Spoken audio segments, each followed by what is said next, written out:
Hey, Eric Clay here from Own Your Future podcast, where we help you navigate some of the biggest financial decisions of your life.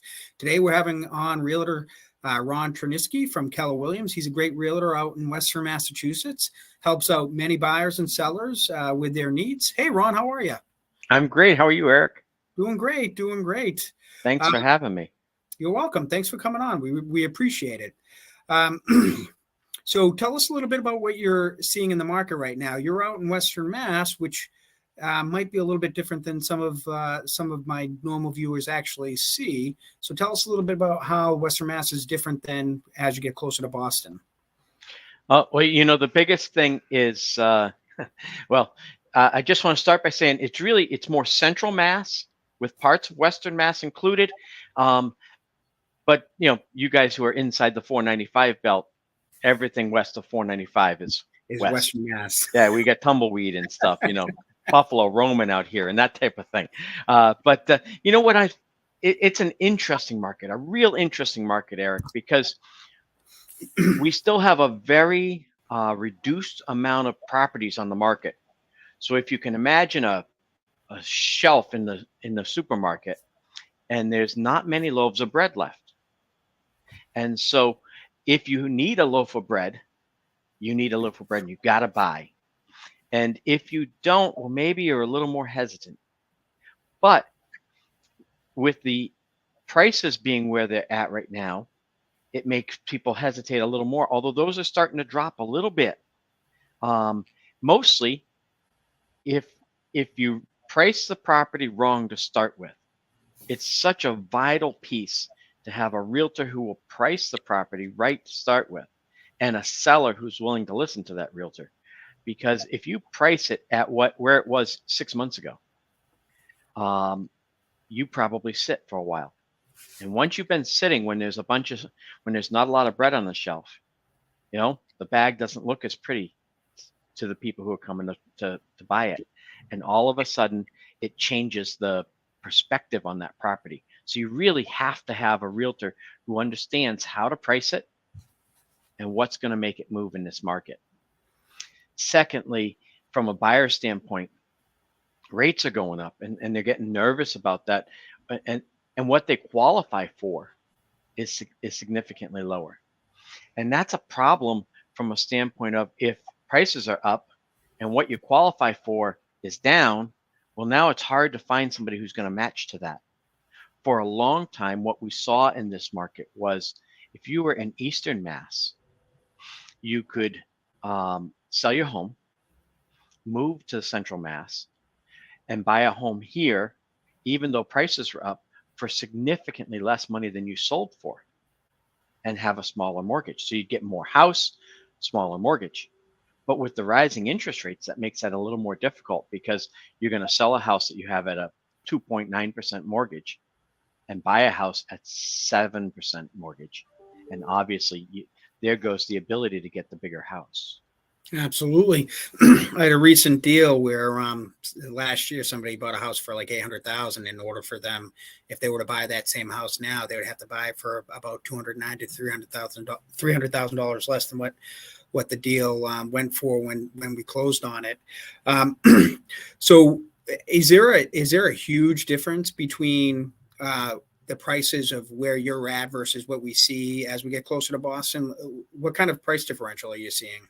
There's a significant difference in pricing between Central Mass and Eastern Mass. Now, every community is different. So no different than in Eastern Mass, you'll have a community that has very high prices, and the neighboring community might be a bit lower. And it's the same thing out here. You'll have some communities that are significantly higher priced for this region that compete with Eastern Mass prices. But you have others that are even less. And in fact, if you go far enough west, you get into the Springfield area, and you can still buy a really nice house for $200,000. Crazy. Now, one of the other things that you brought up before was pricing strategy. And since we're still talking about price a little bit, are you seeing sellers when you come to them, or when the realtor is going to them to talk about price, are you seeing sellers that are still thinking that their house is worth significantly more than what you're actually going in at? Are you seeing a lot of pushback? What is happening with the sellers right now? It's funny. It's no different than any other part of your life, right? You'll find some people who are more reasonable about it, and some people who are more adamant about it. You know, really, what people see is what they want to see. And so sometimes the seller is still saying, "Hey, we're in a great seller's market." Which, the rule of thumb has always been, if you have 3 months supply or less, it's a seller's market. And right now we have a 1 month supply. So it's still a seller's market. How many homes are roughly on the market right now in the state? Do you know? In Massachusetts is about 5,500. Oh, wow. Still low. Yeah. So by contrast, in 2019, on the date that I pulled up the number of houses, you might have had 12,000 houses on the market or 13,000, and now you're at 5,500. So you're still significantly low. Now, last year, maybe you were at 4,500. So you're up from last year by 1,000 houses, but you're down still easily half of what usually is there. And just to expand that out further, if you went back to 2012, 10 years ago, now granted, that was when the 2008 crash happened and things started to turn back around a little bit by 2012. So it was the start of turning back around. There were 21,000 houses on the market. Wow. Crazy. And so there's a real shortage of houses. There's not many loaves of bread on that shelf. So how many listings would be 3 month supply? Well, if you got into the realm of the 12,000 houses, but every community is different. When you check to see what a 3 month supply is, you're going to go community by community based off of where your buyer wants to buy at. Because one community might sell significantly better. Maybe their school system's great. Maybe they have low crime. Maybe who knows what, right? Whereas another community might have more issues and might not sell as much. And by the way, that flips sometimes, because sometimes the market prices itself out and people can only afford to buy in the lower price community than the upper price community. And so the homes in the lower price community sell a little faster. It all depends on each one. But if you got to about the 2019 levels, they were right on the edge of 3 months. So it was just barely a seller's market back then. But you'll note 2019, 2018, 17, each one of those years, the number declined a little bit as to the number of houses on the market. This was something that was coming for a while. And then when COVID hit, it really just exploded. Yeah, it went crazy. Yeah. So you bring that up. When I was doing open houses with COVID, I would see a bunch of people coming through open houses. And now with some open houses, you see very little movement. With other houses, you're seeing a lot of movement. When you see a house go really quickly and you see a house sit for 2, 3, or 4 weeks, is it strictly price, or are there other factors? What do you attribute to some of that sitting? So price is one of the biggest ones, but also condition of the home. With the prices being where they're at, a lot of buyers do not want to spend the type of money you have to spend now for a house that you have to do repairs to. They want the house to be ready to go. And so that's another piece that sellers need to be aware of.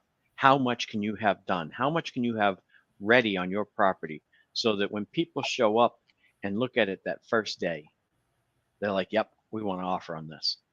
Because that's what it comes down to. For a long time, the open houses had gotten crazy as far as the number of people you would be there, or you wouldn't have them at all. You would just have showings if you were worried about COVID. But once people started going back to open houses, I went to a couple, and there was one in Canton, and there were so many people in line to get into the open house that the police department had to come down and tell people to move their cars and only park on one side of the road because vehicles couldn't get through the neighborhood. That's crazy. Yeah. Anytime you need police officers directing traffic at an open house, the house is going to sell quickly. Yeah. And But that's the biggest thing. If you don't sell your opening weekend or the second weekend, then you did something wrong in this market, because or you're just not interested in conceding a little bit of that price. Isn't that funny? Perspective is everything. When I was first doing like open houses and everything like that with my partners, sometimes a house would take a month, 2 months to sell. And now if it takes a month or 2 months to sell, people start freaking out. Like, if it doesn't sell in the first week or 2 weeks, the sellers are losing their mind. And not too long ago, it took a month and a half to sell your house to find the right buyer. What are your thoughts on that? Because that's kind of the perspective shift on that is just kind of funny. And now that we're back to that, sellers are starting to lose their mind if their house doesn't sell quick. So what are your thoughts on that? Well, I think it's a matter of perception, and perception isn't usually reality. There was a movie a number of years ago called Vantage Point, and it showed the same situation happen by the vantage point of a bunch of different people, and they all saw it a little different. But in today's market, what happens is people look at the house, and from a seller standpoint, they're hearing from their neighbor, I sold my house in 42 hours. I had offers on my house before the open house or anyone could see it. This type of stuff has happened in the last 2 years. And they're expecting that.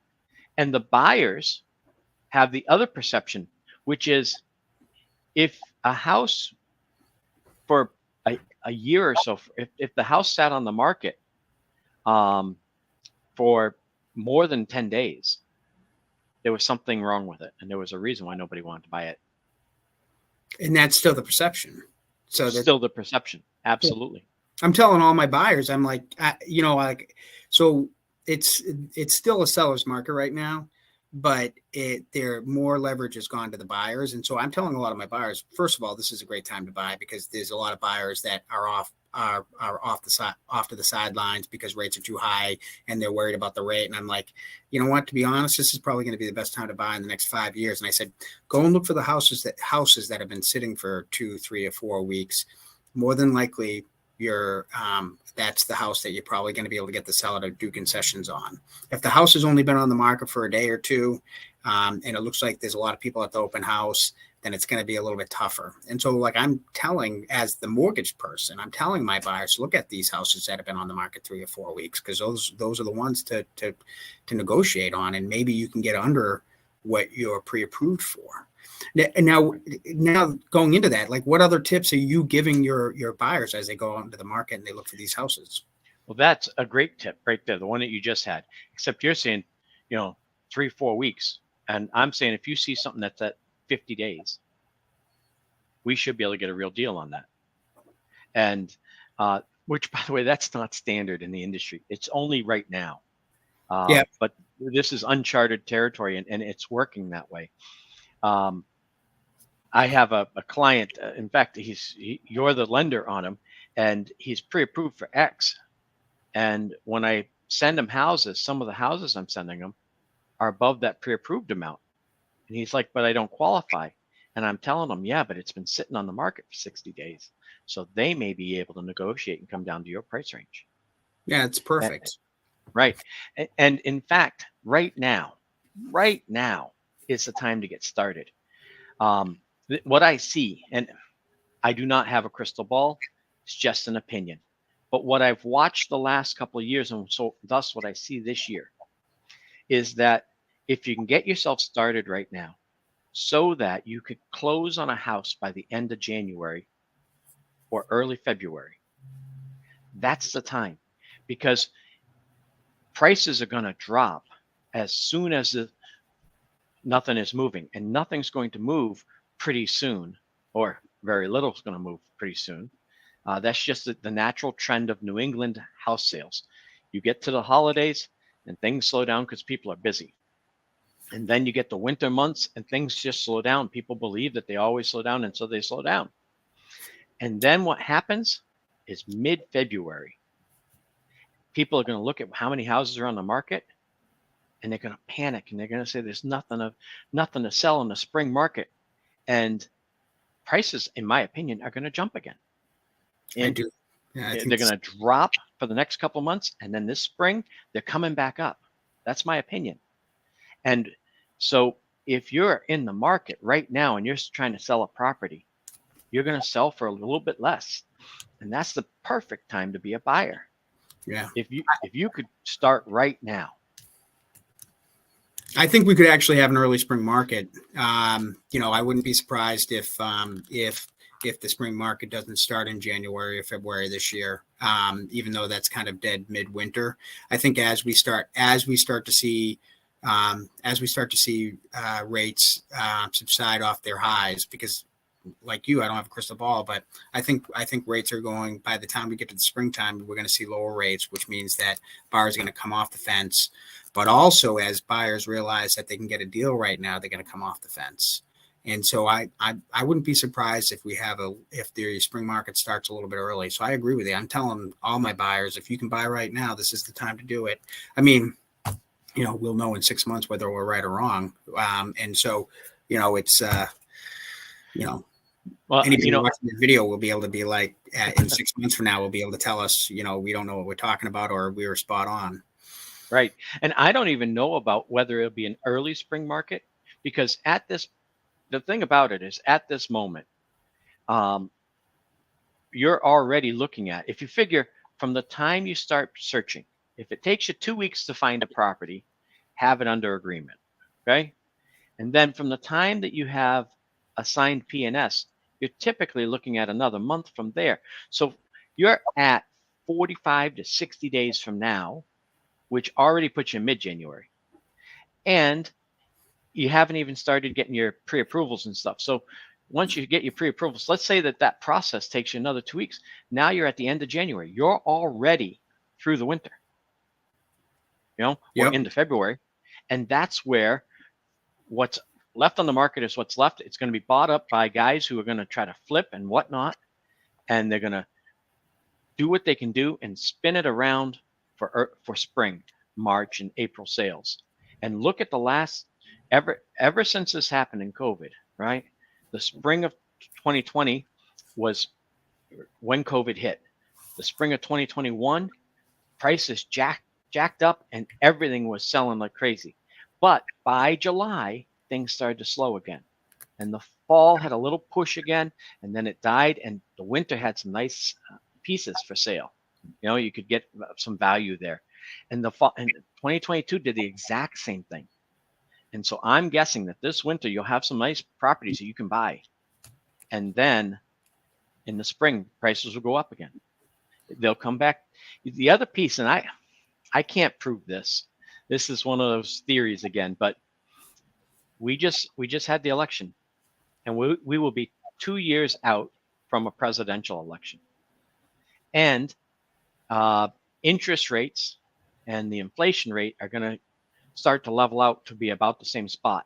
And that has typically been what has caused rates to start coming back down, and the inflation to come down, and that brings the rates back down.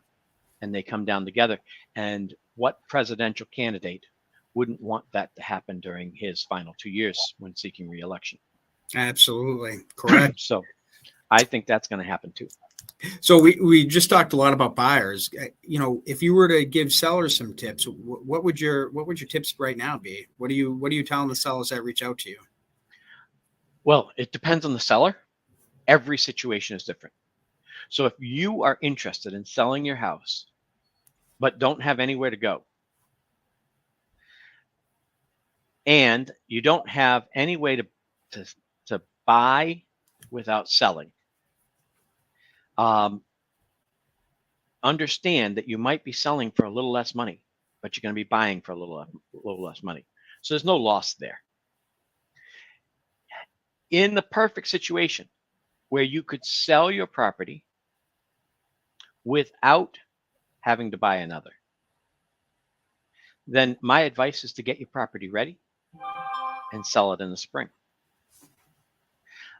If that doesn't work for you, well, that's okay. It can work. You can still make it work. You can still sell your property, but you prep it, you get it ready so that when it hits the market. People aren't looking at it thinking, oh, this is not what I want. And it's priced right.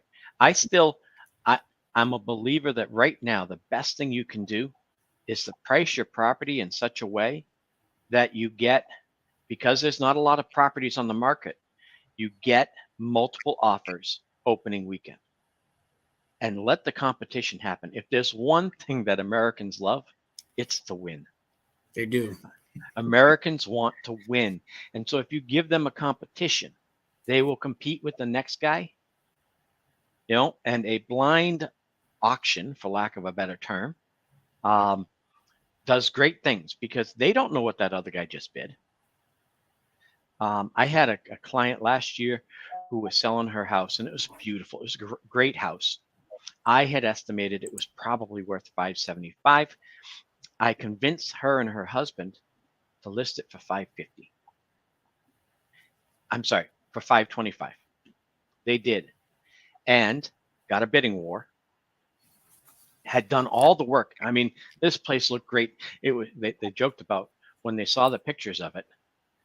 They were like, "Oh, we should buy that house," and then realized it was their house, that they'd lived in for all these years. But the long and short, they listed for $525, and they sold for over $600. Oh, wow. Because they got the bidding war. And as part of that bidding war, what they were able to do was make it so that the bids that came in weren't just higher in dollars. They were also no inspections, or inspections for informational purposes only, or large ticket items only, something like this. So that there's no haggling later. The guy who won the bid won it because he also was offering things like he'll pay X amount over the appraisal amount. So if the house doesn't appraise all the way, because that's what you're concerned about, if you think it's worth $575 and somebody's offering you over $600, will it appraise? Well, if it doesn't, he'll give you $10,000 more than the appraisal amount, and so you get the highest value that you can. There's so many little tricks like that, and it worked for them because you get rid of all the haggling, all the I was gonna sell it for $600 and they nickeled and dimed me until I was down to $590. All of that type of junk that goes on, and just get to, I'm gonna sell my house. So you bring up a good point. So, a lot of sellers got the benefit of no home inspection and appraisal gaps and all that stuff. And I've always been hesitant with my buyers. Like I'm very hesitant in having my buyers waive a home inspection. And I always think you should get one, because you don't want to really be buying somebody else's problems unless you're somewhat aware. And I tell people, I'm like, listen, I'm a mortgage person. I sit behind a desk. If you throw me in a basement, I'm not going to know if that thing is done right or if it's not done right. I need somebody that's a professional in that area to kind of tell me if I'm in good shape. What are your thoughts? Because it happens so much where buyers were waiving home inspections. Were you as concerned about it as I was? Definitely. It's a real difficult spot because you're going to have trouble winning the bid if you have the inspection, but you also know you may not want to win the bid if you don't have the inspection. And so you have to balance it out and figure what's best for you. And one of the things that I recommended to my clients was doing home inspection and put on there for large ticket items only, or for informational purposes only. That way there, whether something's right or wrong, and you can decide if you're still willing to buy the house. But don't waive it outright. Make sure that you still you get to know exactly what's right or wrong with the property. And do that route. The other thing that I did with some people is you don't do a formal inspection. If you're not going to win if you have one, you don't do the formal inspection, but perhaps you have the inspector come with you and view it for a second time when you before you put in your offer. And then at least you have an idea as to areas that he might be concerned with. Hmm. Now, obviously, that's a little bit of backwards thinking, I guess, because you're going to pay for an inspection before you even know if you have won the bid. Yeah, And so you're expending some money up front, but it protects you, it covers you. absolutely. And if you knew you weren't going to win the bid otherwise, and it was definitely the house you wanted, well, there's a I risk that you take. I've heard of people buying houses and having big ticket items like a $50,000, $60,000 repair after buying an item. And I remember in Boston, Quincy area, they were selling all these two families when COVID was going crazy. And these two families were in bad shape. Like you were buying it and you looked at it and that house needed 100 to 150,000. And they were asking for top dollar number for it. It made no sense to me at the time. Have you heard of any horror stories of any buyers regretting waiving the home inspection? You hear it all the time. You see it all the time. Um, there's horror stories like that. There's horror stories where um, they don't use. There was a lady that was buying a condo, her and her husband buying a condo on the beach in South Carolina, and they were going to use it for themselves, but also rent it out sometimes. And quite frankly, they knew you, but you weren't licensed in South Carolina, and so they didn't. They used a different lender, and that other lender didn't review the condo documents as well as they should, and Oh, the condo fee significantly increased the year after they bought it. And now, what do you do? Because you're now stuck with a $400 or $500 additional a month that you have to pay because you didn't know. It's one of the great things that you do for your clients, Eric. Whenever I have a client who's looking for a condo, I always say Eric Clay is the guy to talk to because you review the condo documents, yeah, and and that's so important. yeah, and there's some documents that that we're not required to review for a condo, and I tell people to get them anyways. Like so with condos, I tell them, you want to review probably the minutes for the last 6 months, because if you get the minutes for the last 6 months of the meetings, you'll see whether or not they've been discussing the potential of any assessments and stuff like that. So it's important. Because, and especially if you're putting 10% down on a condo or more, and it's a primary residence, that's a limited review as well. So there's less documentation that's required to review that to review and approve that a condo. So like a lot of times I'll tell my people to get documents so that they, even if it's not required for the condo approval, for them to review it themselves. And I always tell people review the rules and regulations as well. Like let's say you're buying in a condo and you want a dog. Condo association might not allow a dog, so I always tell people to review the rules and regs just to make sure there aren't any rules. But good point. That's terrible that their condo fee went up $500. The other piece of that, you mentioned the dogs. What a great piece that is. And there's a flip side to that. If you don't want a dog and you don't want to hear your neighbor's dog, or you may want to be in a condo that doesn't allow dogs. Good point. Right? Yeah. Right? Because you're looking at things and you're thinking, a lot of these condos you can have a dog, but it can only be 30 pounds or less. And as we all know, the littler dogs, they bark more. The big dog isn't as nervous about things or, isn't going to warn you as much because they're just not as worried about it or whatever. I don't know. I don't Yeah. speak dogs, so I don't know why they do it. But the little dogs bark a lot. And if you don't want to be living in a condo next to somebody who has a bunch of dogs, well, you may want to know that this condo allows dogs and it allows this kind. And, and that's important to note. Really important stuff. Reviewing those documents are so good, and reviewing the financials of the condo complex.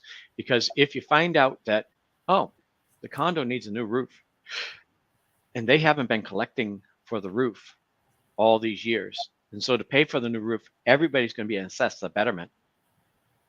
And that's going to go above and beyond. And you didn't know that before. That's big. That's big. Absolutely. So, Ron, I wanted to thank you for having being on my podcast today and giving some people insight on what it's like to be a realtor. And even though you're in Central Mass, most people are going to actually think you're in Western Mass still. So if somebody wants to get in touch with you, or if they have questions about real estate, let the viewers know how to get in touch with you. So the easiest way to get in touch with me is just to contact me on my cell phone. You can call, you can text, whatever. My phone number is 774-230-5840. Or you can email me. And I kept my email address very simple for everybody. It's ron.c@kw.com. KW for Keller Williams. Makes it very simple. Less than 10 characters. Everybody's going to love that. Yeah, that's super easy to remember. Everybody else, like, share, and subscribe to this podcast, and we will help you with more tips about your big financial decisions. Signing off here at Own Your Future podcast.